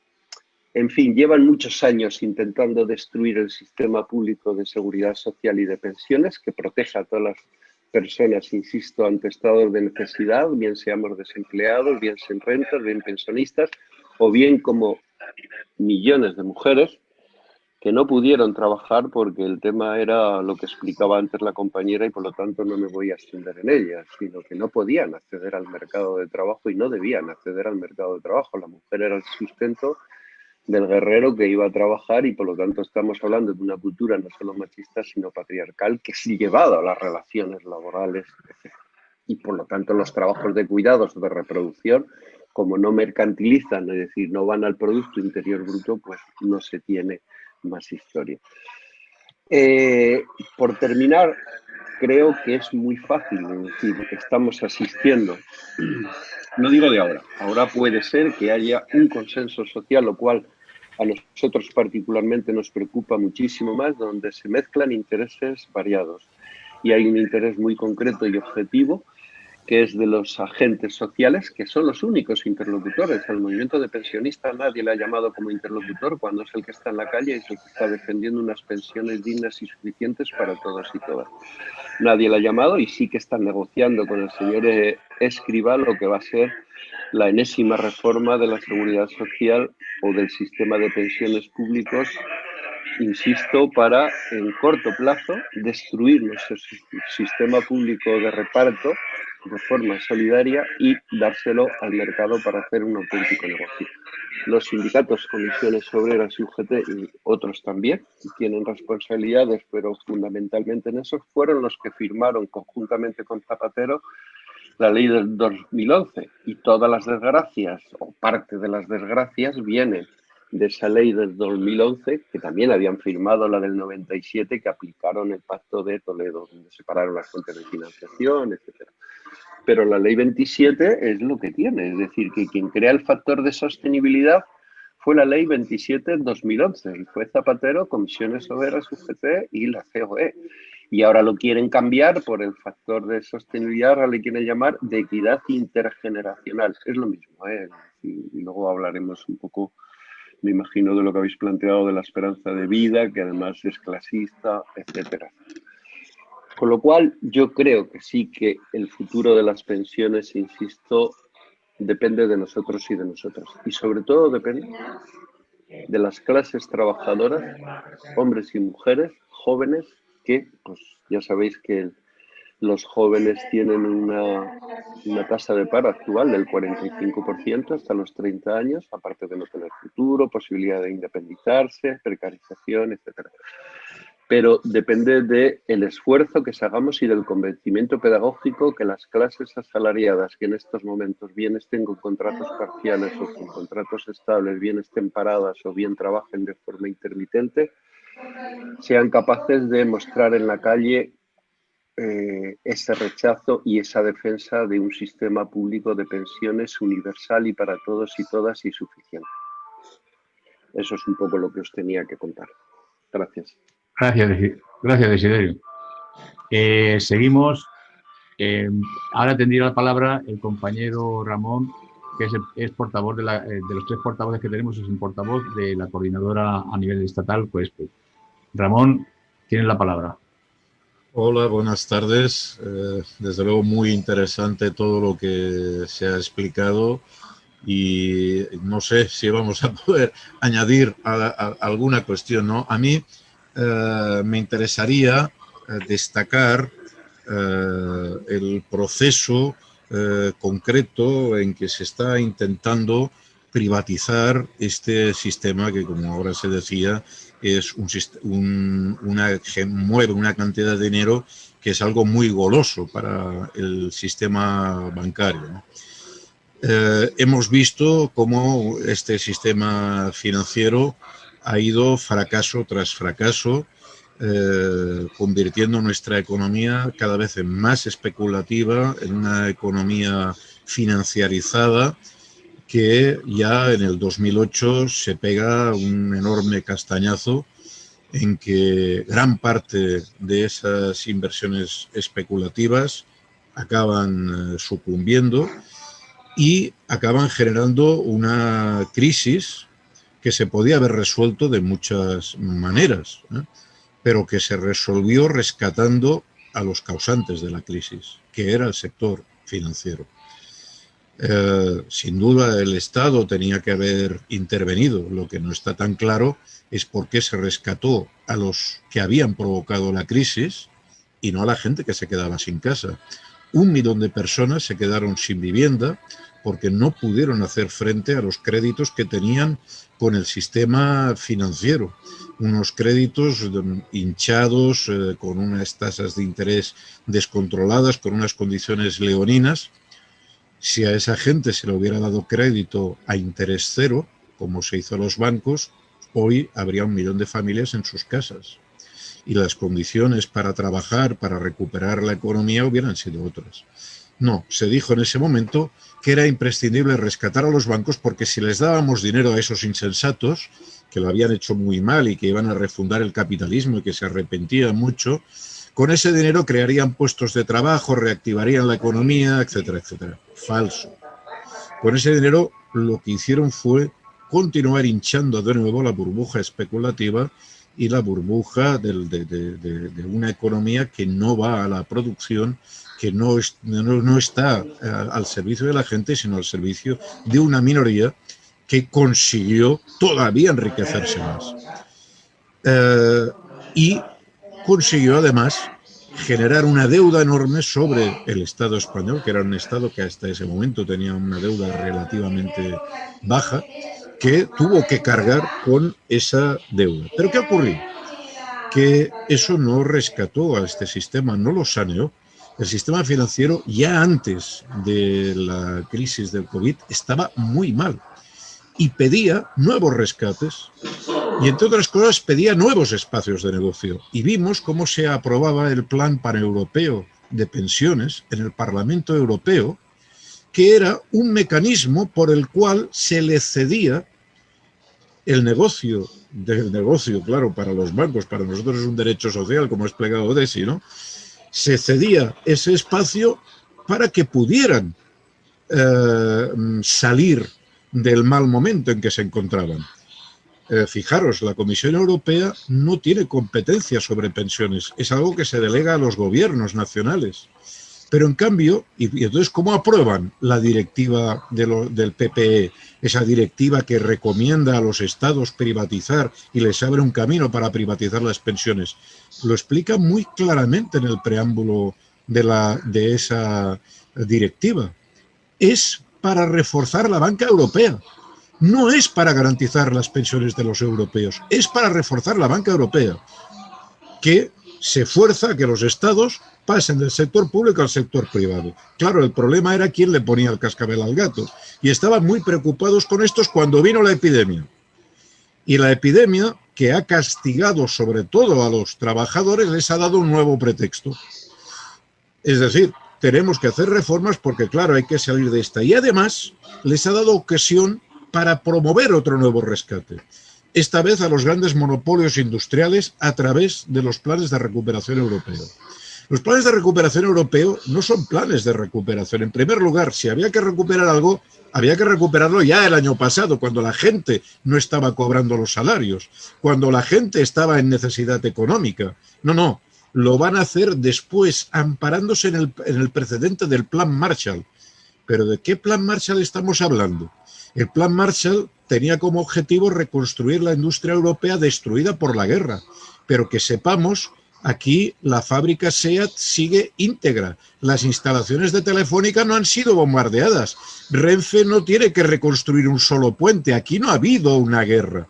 La epidemia es una crisis distinta que no requiere ningún tipo de reindustrialización. Al contrario, darle capital a estas empresas va a suponer aumentar el paro, porque se van a modernizar más rápidamente, se van a reestructurar más rápidamente para aumentar su productividad y eso va a provocar que echen gente a la calle. El rescate a esos grandes monopolios es absolutamente injustificable, pero es que viene la siguiente cuestión. Y es que este rescate pretenden luego recuperarlo. No es un dinero que se dé a fondo perdido, es un dinero que pretenden recuperar. Y entonces la pregunta es, bueno, si el Estado español ya debe el 100% de su Producto Interior Bruto, ¿cómo va a poder devolver ese dinero? Y ahí es donde entran las negociaciones de Nadia Calviño. Porque lo que está negociando Nadia Calviño son los cambios que hay que hacer en el derecho y en los derechos sociales de los ciudadanos españoles para dar garantía que se va a poder devolver este dinero. ¿Y cuál es la parte del león? La parte del león es el fondo de pensiones. Es decir, ¿qué tienen que ver las pensiones con los planes de recuperación? Tienen que ver mucho, porque Nadia Calviño pretende que la garantía de esos préstamos, que no van a ir a los trabajadores, que no van a ir a la ciudadanía, sean las pensiones y sean los fondos de la seguridad social. Y ahora ve la ocasión de oro en este momento de pandemia, en este momento que nos es tan difícil movilizarnos, de hacer el juego de magia, de colocar que parte del dinero que iba a la seguridad social ahora vaya a sistemas privados de pensiones. Y es lo que nos cuelan en el Pacto de Toledo, con una medida que no había ninguna fuerza política que la llevara en su programa.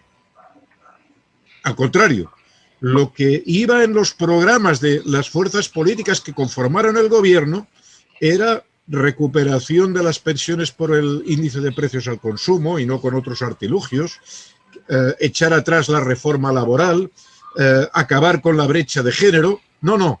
no solo no toman medidas efectivas y se quedan en la ambigüedad de las recomendaciones que dicen sí, pero no, recuperaremos la desvalorización, pero con otros indicadores que no sean el IPC, es decir, con 1000 trampas, sino que introducen la recomendación 16 que dice que se va a negociar en convenios colectivos, se va a negociar que una parte de lo que recauda la Seguridad Social de las cotizaciones, en lugar de gestionarlo en la administración pública con criterio público, con los criterios que estaba explicando Desi ahora mismo, vayan a fondos privados de pensiones.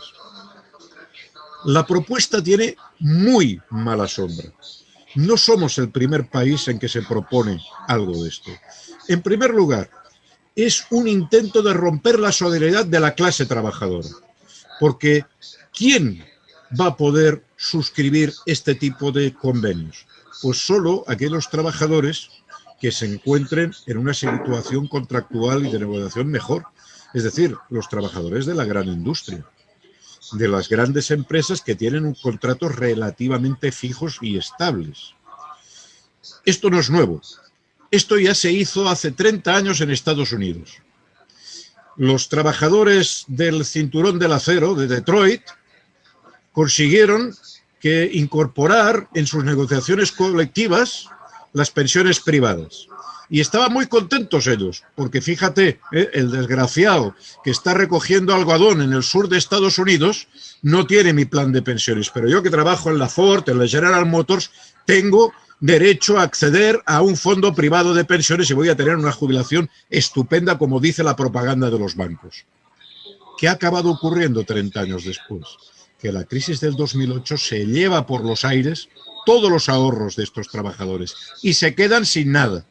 Hoy en Estados Unidos hay gente de 80 años trabajando porque ha perdido toda su pensión privada. ¿Y por qué es lo que acaba sucediendo siempre en Holanda, en Chile? Las pensiones privadas son una estafa.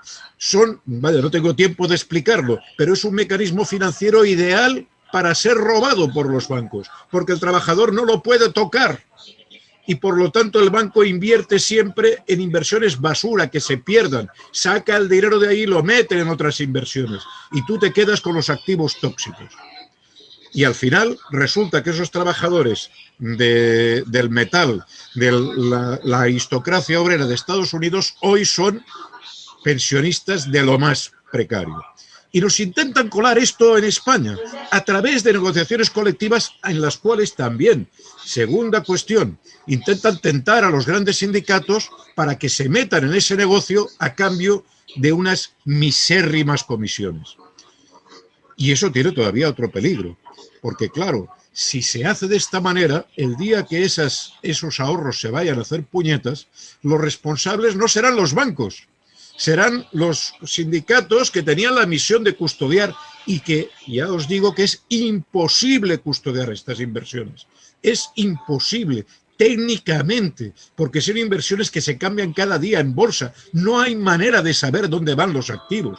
Y es mentira que haciendo una reunión una vez al año o una vez al mes, cualquier representante de los trabajadores tenga un poder de control. ¿Y con esto qué van a conseguir? Todavía destruir más a los sindicatos y la capacidad negociadora de los trabajadores. Hay que parar esta insensatez. Y esto es lo que estamos intentando desde COESPE. Primero desmontando la argumentación. Desmontando la argumentación ya desde un punto de partida, que se manifiesta como enormemente falsa, de que la seguridad social sea insostenible. Oiga, si es insostenible, ¿por qué las dos reformas han recortado las cotizaciones sociales? ¡Auméntelas! No, se topan, se reducen, no, nada de eso, hay que bajar las cotizaciones de las empresas. Pero no me dice que está en crisis. Segundo, si esto está en crisis, ¿cómo es que la seguridad social de las cotizaciones sociales se están pagando un montón de gastos impropios, como reconoce el propio Tribunal de Cuentas? Ellos estiman en 120.000 millones. Economistas críticos evalúan de 700 a 1.000 millones, a 1 billón, lo que han sido los gastos impropios de la seguridad social desde su fundación. Es decir, la seguridad social ha servido para que los ricos no paguen impuestos y que los gastos sociales como el ingreso mínimo vital se estén pagando con los ingresos que generamos los propios trabajadores, con el salario diferido de los trabajadores. Eso, evidentemente, se debe denunciar. Hay que ser beligerante en esta cuestión, en evitar el programa que tiene Escrivá. Y en cierta manera lo estamos consiguiendo, porque Escrivá tenía que tener cerrados los convenios colectivos ya este febrero y ha fracasado, porque este debate ha entrado también en los grandes sindicatos y están encontrando serios problemas en los procesos congresuales que tienen para intentar colar eso. Técnica utilizada, no entrar a debatir, silenciar, no se habla, es el elefante blanco del cual nadie quiere hablar. Se habla, en fin, de cualquier otro tema, menos del tema de las pensiones, que es el que justamente tienen encima de la mesa. Y por eso COESPE se está movilizando e intentando romperles el relato de la sostenibilidad, el relato de que esto es una salida y una garantía, porque también, perdonadme, otro de los elementos que trae esa cuestión es romper la igualdad entre trabajadores, porque según en qué territorio estés, según a qué género tengas, según a qué sector social, en qué sector económico trabajes, vas a tener más o menos derecho a pensión. Esto rompe la unidad, el sistema de solidaridad que es la seguridad social, que no distingue entre trabajadores, al menos formalmente, y permite introducir otra cuña de insolidaridad y de separación entre los trabajadores. Y por tanto, todavía lo que va a hacer, por ejemplo, es agravar la brecha de género, porque en esa negociación, si eso se interpreta como una contribución, pues todavía el hecho que las carreras de cotización sean más cortas en la mujer que en el hombre, el efecto económico se va a multiplicar y por tanto todavía va a aumentar más la brecha de género, las diferencias y la dificultad para poder hacer acciones conjuntas de la clase trabajadora en defensa de un sistema público de pensiones.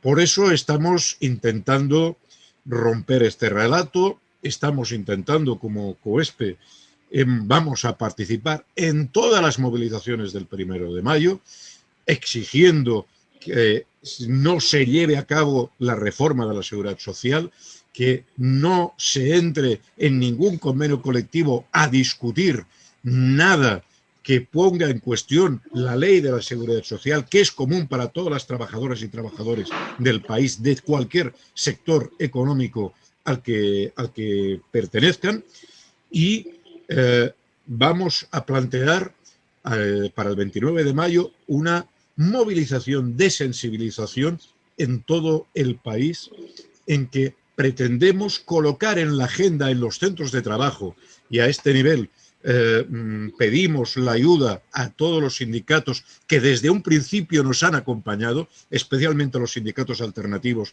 que nunca han dudado de esta cuestión, que no han silenciado este problema y que necesitamos que nos ayuden a colocar en el centro del debate esta cuestión. El 29 de mayo vamos a intentarlo una vez más.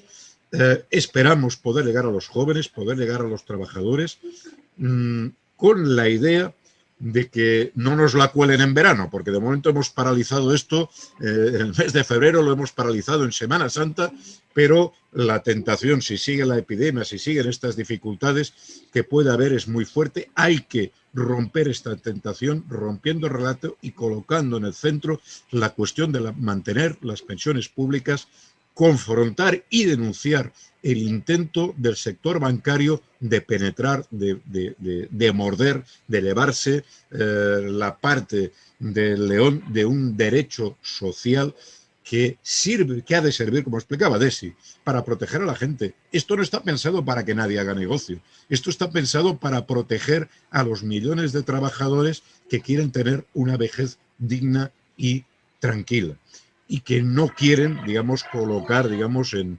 la especulación financiera, fiar a ese proceso especulativo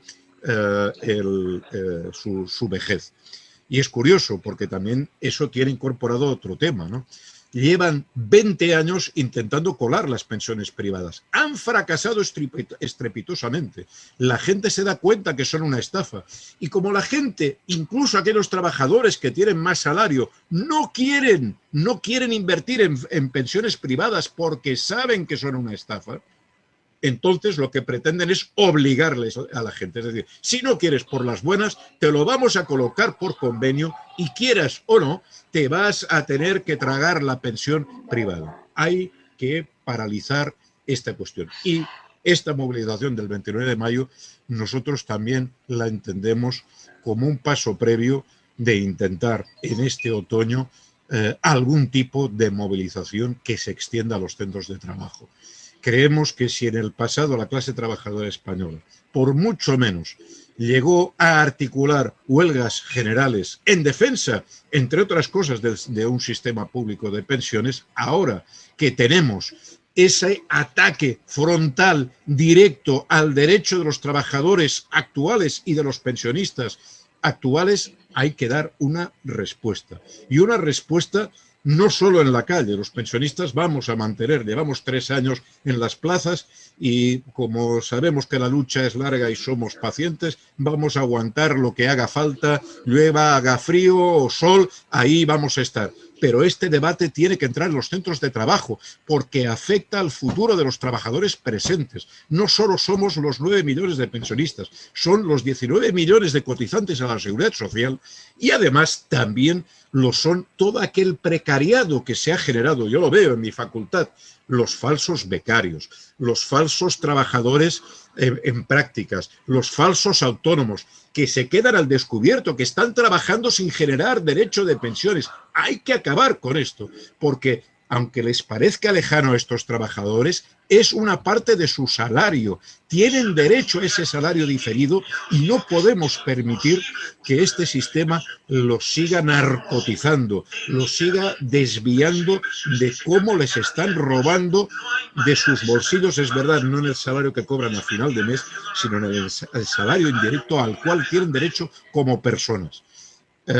Ahí vamos a seguir. Desde luego os agradecemos a todos los compañeros de la CNT, de la IAC, de la CGT que hoy nos acompañáis, el esfuerzo que estáis haciendo, pero os vamos a tener que pedir que aún aumentéis este esfuerzo por llevar el debate a los centros de trabajo, a la gente trabajadora, porque este es un derecho que se consiguió en algunos países ya en el siglo XIX y a lo largo del siglo XX y no podemos permitir que esta ola neoliberal de globalización se lo lleve por delante, una conquista que tanto y tanto costó alcanzar. No podemos permitirlo. Estoy seguro que si conseguimos explicar, ser pedagógicos, hacerle entender a la gente lo que se está jugando, vamos a enviar a Escrivá y a Nadia Calviño al basurero de la historia. Nada más y muchas gracias y perdonad si me he alargado, compañeros y compañeras. Muchas gracias, Ramón. Vamos a ver, ahora tendríamos 2 cuestiones. Una es abrir un pequeño proceso de preguntas, si las hay, y os pido que si lo hacemos a través del uso de la palabra, que sea para preguntar. Otra cosa es que hay dos personas que han pedido la palabra, no va a ser más allá de 1 minuto o 2, me imagino que para aportar algo más. Son compañeros y compañeras que están junto con nosotros también participando en la movilización de estos días. Preguntas que haya que hacer, rápidas y concisas, no se trata de que cada uno haga una exposición. Plantearla, levantar la mano para saber dónde estáis, para poderos permitir que activéis el micro. Si no hay preguntas, pasaríamos directamente a darle la palabra al compañero y a la compañera que querían hablar. Damos la palabra. Polo, si me lo permites, me tengo que despedir porque dentro de 15 minutos Intersindical Valenciana salimos en la radio y televisión del Poble y me tengo que marchar ahora, lo siento muchísimo, pero vale. Vaya, a la próxima me volveré a apuntar sin duda, y ya sabéis que la COESPE tenéis el apoyo total de la Intersindical Valenciana, que estamos llevando todos los centros de trabajo. También la cuestión de las pensiones, que es de toda la clase trabajadora, no solo de vosotras y vosotros. Gracias. Muchas gracias, Beatriz.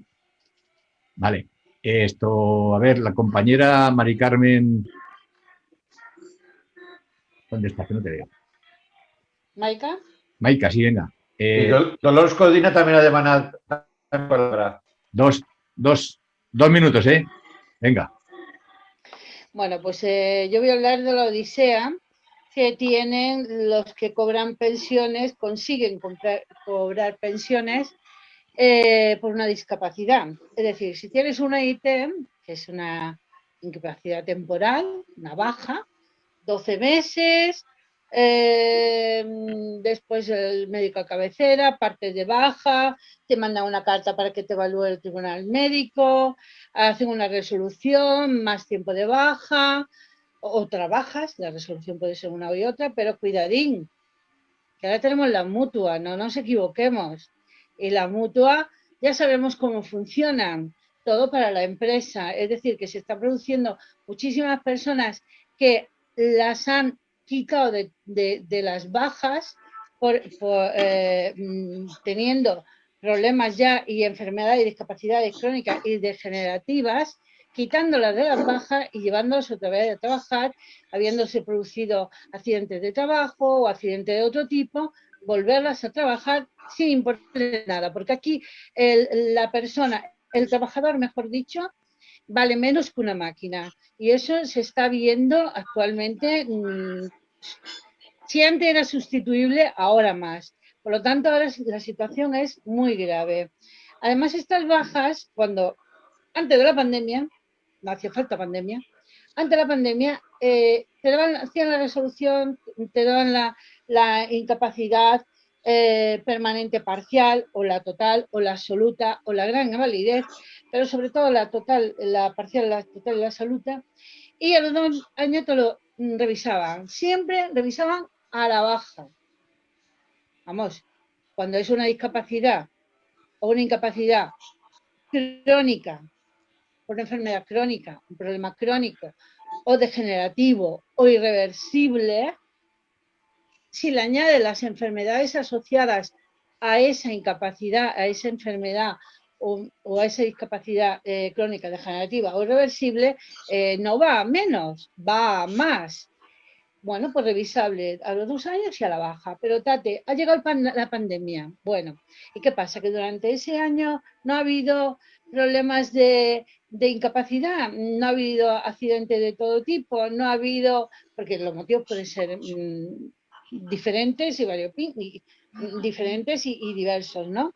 Bien, pues durante la pandemia eso también se ha producido, que evalúan telemáticamente, ni te ven, te lo hacen por teléfono. ¿Cómo ven si por teléfono tienes esto o aquello, o dejas de tener, o sí o no? Y además las historias clínicas las tienen las mutuas. ¿Eso qué significa? Sigue estando en manos de la patronal, de la empresa, porque la mutua de la empresa.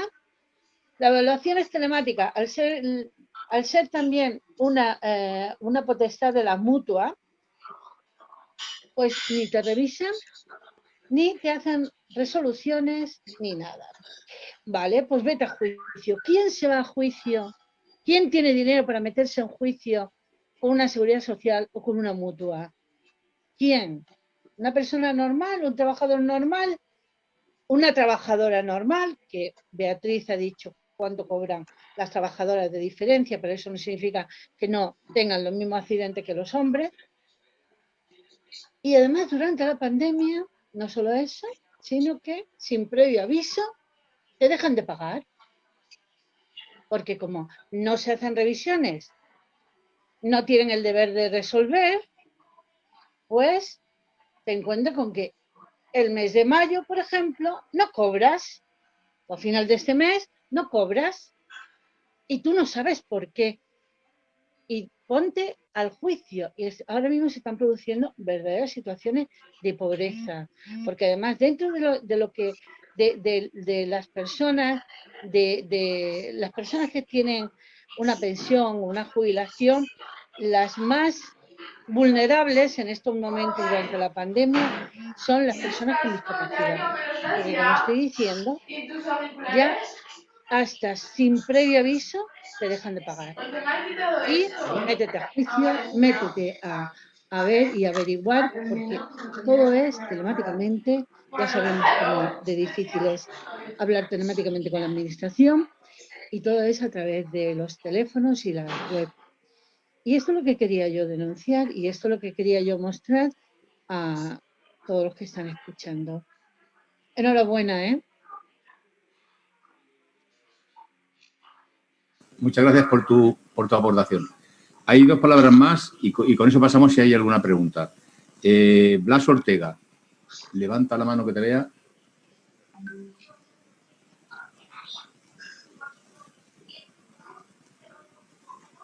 ¿Lo ves? Pues no, pero ¿dónde estás? Que no te veo. Ah, bueno, es que pero yo te decía la mano de amarilla, pero bueno, es igual. Venga, te voy a permitir para que abre tu micro ahora. Blas, activa tu micro. Ya. Vale. No, quiero decir que las intervenciones han sido todas muy interesantes, todos han dado cosas importantes, han dicho cosas importantes. A mí personalmente la que más me ha gustado es la de Ramón Franquesa, porque creo que aborda el problema desde el punto de la lucha que hay realmente en la sociedad, que es entre los que quieren apropiarse del fruto del trabajo y los que tienen que defender sus salarios y sus pensiones porque no tienen otra forma de vivir. Yo quería señalar que en la situación actual lo que está pendiente, además de las contrarreformas que quieren implantar, es una nueva ola de despidos impresionante. En la industria, bueno, ya veis todo el automóvil cómo está, no digamos la banca, que después de rescatarlos ahora van a por casi 20.000 despidos más, bueno, y otros sectores, ¿no? Entonces, lo que se viene ahora es una situación de que o los trabajadores somos capaces de hacer la unidad y defendernos, o lo tenemos muy, muy mal. Yo entiendo que la seguridad social realmente lo que es, las pensiones, lo que es salario diferido. Cuando un patrono contrata a un trabajador, en sus cuentas ya mete lo que le cuesta la seguridad social del trabajador y, por tanto, en sus cuentas de empresa, eso es salario del trabajador. Y es así, es el salario del trabajador. Por tanto, son los trabajadores los que deberían controlar esos fondos, los fondos de la seguridad social, que durante años han tenido, bueno, superávit, pero de sobra. Claro, ¿qué hace el gobierno? El Estado dice, hombre, esto es un dinero que es parte del presupuesto general del Estado. Y aunque son presupuestos aparte, pero mete la mano y los maneja para otros gastos que no debiera. Esos son los que, según unos son 100.000 millones de euros los que se debe a la seguridad social, según otros son hasta 500.000. Entonces, la campaña esta de la auditoría que está en marcha, yo creo que es muy importante, porque de lo que se trata es de poner de manifiesto el robo que se ha hecho desde los gobiernos respecto de los fondos de la seguridad social y que los devuelva. Porque, claro, si no, aquí nos quedamos en que borrón y cuenta nueva. No. Tenéis que devolver lo que habéis robado. Eso es lo que entiendo yo.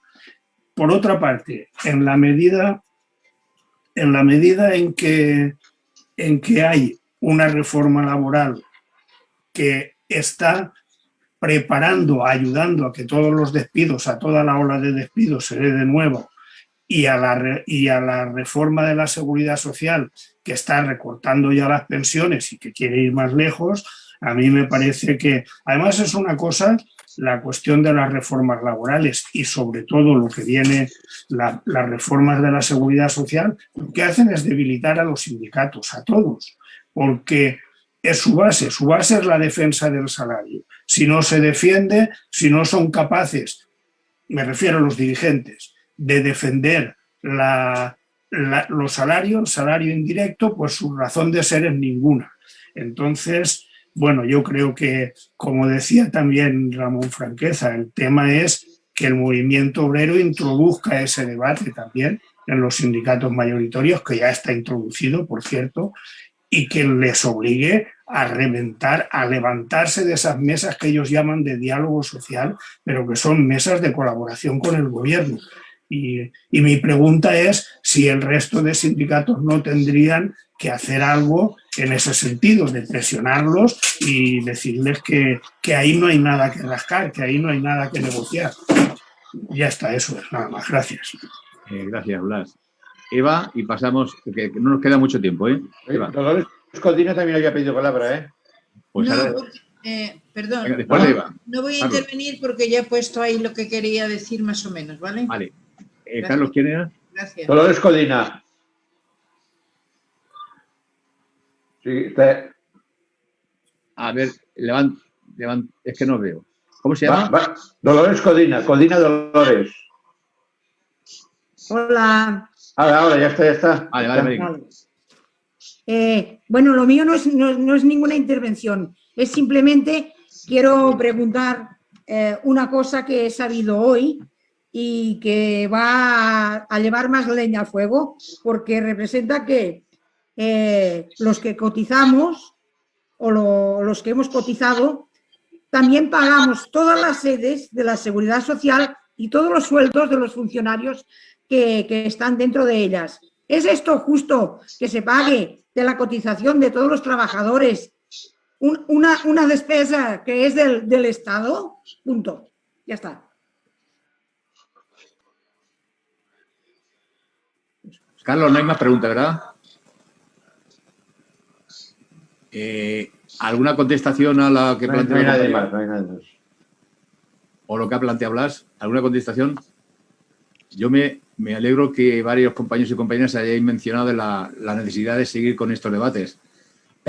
Yo creo que eso nos puede animar a que esto hay que hacerlo de vez en cuando y hay que, porque al final combatir con todos los medios de las televisiones públicas, privadas y con todos los medios y con toda la campaña que nos viene encima es difícil. Y evidentemente hay que hacer un frente común y no solamente por las pensiones, sino para los derechos laborales, para el tema de la sanidad, para el tema de todo aquello que al final está en el objetivo de este gobierno, de este sistema, el ir rebajando las prestaciones para que al final obligarnos de que de alguna forma tendrá sanidad el que pueda pagársela, tendrá sanidad de calidad aquel que pueda pagársela, tendrá enseñanza de calidad aquellos que puedan pagársela, etcétera, etcétera. Si os ha parecido bien, vamos a hacer un vídeo. Si queréis, bueno, pues os lo remitimos a aquellas personas que queráis y además estarán puestos en los medios nuestros, en el Facebook de la coordinadora valenciana en defensa de las pensiones.